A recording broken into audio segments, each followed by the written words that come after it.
Rameswaram cafe ಸ್ಫೋಟ ಪ್ರಕರಣದ ತನಿಖೆಯನ್ನ NIA ಕೈಗೊಂಡಿದ್ದು, ಚಾರ್ಜ್ ಶೀಟ್ನಲ್ಲಿ ಬಿಜೆಪಿ ಕಚೇರಿ ಸ್ಫೋಟಿಸುವ ಬಗ್ಗೆ ಸಂಚು ನಡೆಸಿದ್ದರು ಎಂಬ ಅಂಶ ಉಲ್ಲೇಖಿಸಿದ್ದಾರೆ ಎಂದು ಗೃಹ ಸಚಿವ ಡಾಕ್ಟರ್ ಜಿ ಪರಮೇಶ್ವರ್ ಹೇಳಿದರು. ಸದಾಶಿವನಗರದ ತಮ್ಮ ನಿವಾಸದ ಬಳಿ ಸುದ್ದಿಗಾರರೊಂದಿಗೆ ಮಾತನಾಡಿದ ಅವರು, ಚಾರ್ಜ್ ಶೀಟ್ನಲ್ಲಿ ಉಲ್ಲೇಖವಾಗಿರುವ ಮಿಕ್ಕ ವಿಚಾರಗಳು ಗೊತ್ತಿಲ್ಲ ಎಂದರು.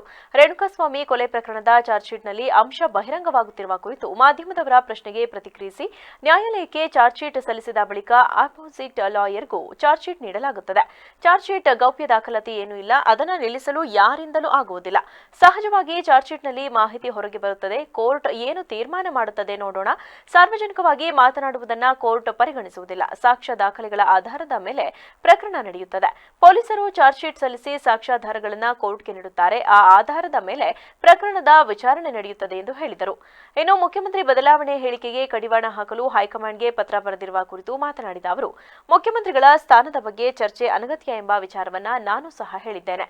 ಮಾಧ್ಯಮದವರು ಮುಖ್ಯಮಂತ್ರಿಯಾಗುತ್ತೀರಾ ಎಂದು ಕೇಳಿದಾಗ ನಾವು ಬೇಡ ಅಂತ ಯಾಕೆ ಹೇಳಬೇಕು ಅಂತ ನನಗೆ ಆ ಸ್ನೇಹಿತರು ಹೇಳಿದ್ದಾರೆ.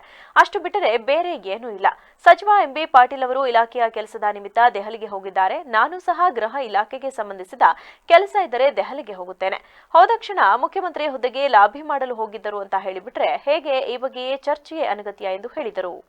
ಚಾರ್ಜ್ ಶೀಟ್ನಲ್ಲಿ ಏನು ಕೊಟ್ಟಿದ್ದಾರೆ, ಚಾರ್ಜ್ ಶೀಟಲ್ಲಿ ಫೈಂಡಿಂಗ್ಸ್ ಏನಿದೆ ಅದು ನಮಗೆ ಗೊತ್ತಿಲ್ಲ.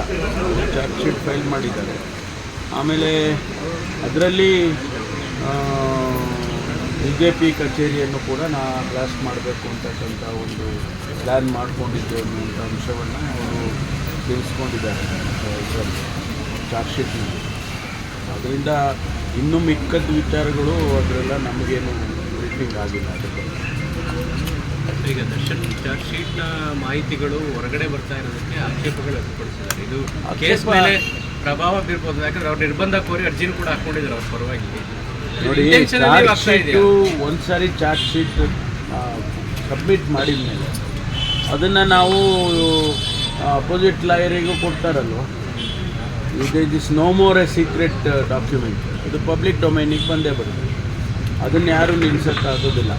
ಅದರಿಂದ ಅದು ಹೊರಗಡೆ ಬರುತ್ತೆ. ಈಗ ಅವರು ಚಾರ್ಜ್ ಶೀಟ್ ಇದ್ದನ್ನೆಲ್ಲ ಮಾಹಿತಿ ಹೊರಗಡೆ ಬರಬಾರ್ದು ಅಂತ ಏನೋ ಹಾಕೊಂಡಿದ್ದಾರೆ ಅಂತ ಹೇಳಿದೆ. ಅದು ಕೋರ್ಟ್ ಏನು ತೀರ್ಮಾನ ಮಾಡುತ್ತೋ ಅದನ್ನು ನೋಡಿ. They are independent cases. ಈಗ ನೂರಾರು ಕೇಸಸ್ಸು ಈಗ ರಾಮೇಶ್ವರಂ ಬಂತಪ್ಪ. ಈಗ ಅದನ್ನು ಮುಚ್ಚಾಕಕ್ಕೆ ರಾಮೇಶ್ವರಂ ತಂದರು ಅಂದರೆ ಆ ರೀತಿ ಏನಿಲ್ಲ. ಇಂಡಿಪೆಂಡೆಂಟಾಗಿ ಅದನ್ನು ಹ್ಯಾಂಡಲ್ ಮಾಡ್ತಾರೆ.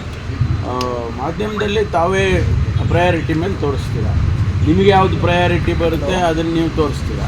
ಅದಕ್ಕೆ ನಾವು ಮಾತಾಡ್ತಾ ಇರೋದ್ರಿಂದ ಬಹಿರಂಗವಾಗಿ ಅಂದರೆ ಸಚಿವರು ಜವಾಬ್ದಾರಿಯುತ ಸ್ಥಾನದಲ್ಲಿರೋರೆ ಹೈಕಮಾಂಡ್ ಈ ವಿಚಾರದಲ್ಲಿ ಸೈಲೆಂಟ್ ಆಗಿದೆ. ನನಗೆ ಆ ಸ್ನೇಹಿತರು ಹೇಳಿದ್ದು ಅಂದರೆ, ಮಾಧ್ಯಮದವರು ನೀವು ಮುಖ್ಯಮಂತ್ರಿ ಆಗ್ತೀರಾ ಅಂತ ಕೇಳಿದಾಗ ನಾವು ಬೇಡ ಅಂತ ಯಾಕೆ ಹೇಳೋಣ, ನಾವು ಆಗ್ತೀವಿ ಅಂತ ಹೇಳ್ತೀವಿ. ಅಷ್ಟು ಬಿಟ್ಟರೆ ಬಿಯಾಂಡ್ ದಟ್ ಬೇರೆ ಏನಿಲ್ಲ.